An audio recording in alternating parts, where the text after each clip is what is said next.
Chapter 87. The Substance of the Collective Dream. The centurion starts to cautiously rise from the ground, saying, "Lord and Master, all thanks to you, first of all, for still being alive upon this height. How easily I would have dropped to the depth by just turning over 3 times, which would have been the eternal end of my miserable life in this world. But I still live, and that on the same spot where I took my rest yesterday.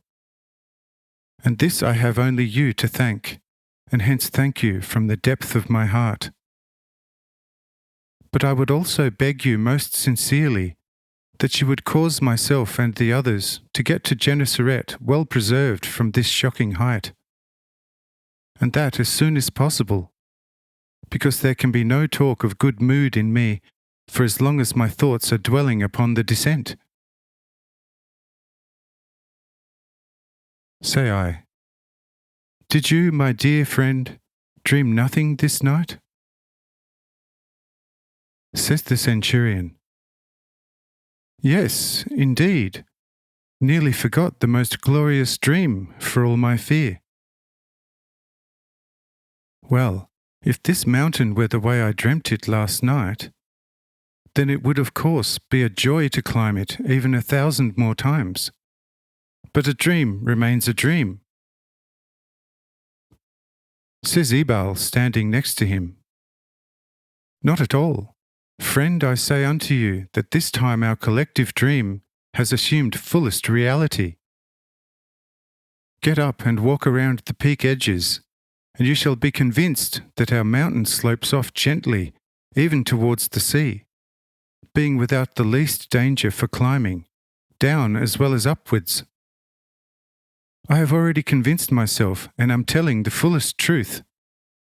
Come and be convinced yourself." Says the chief, "It's not going to be a delusion?" Answers Ebal, "If I and my wives and children already walked upon this delusion in every direction, then your delusion is surely going to have some firm ground. Come, get off the ground and be convinced of it all." The centurion finally gets up, looks around, and as a start finds even the shelf greatly enlarged, saying, "Indeed, I really do see how during the night vast alterations have most miraculously taken place. But go ahead of me over the new ground, so I can be sure it really is solid." Says Ebal, "Friend, notwithstanding your normally high esteem, your constant addiction to doubt starts to make you repulsive. Does my word mean nothing to you any more? When did I ever speak an untrue word to you, that you should place no store by my word? Come, test it yourself, and cease doubting henceforth." Says the centurion, "Indeed, friend, you are right. I shall go and convince myself." Here the centurion takes steady steps towards the Nazareth edge, saying, highly intrigued on seeing the gentle descent, "Well, here the entire mountain has been shifted as well. Looking over this edge towards Gennesaret yesterday, it seemed close enough for a stone's throw, whilst now 100 fieldways distant, and we shall have to be under way 6 hours to reach our dear little town.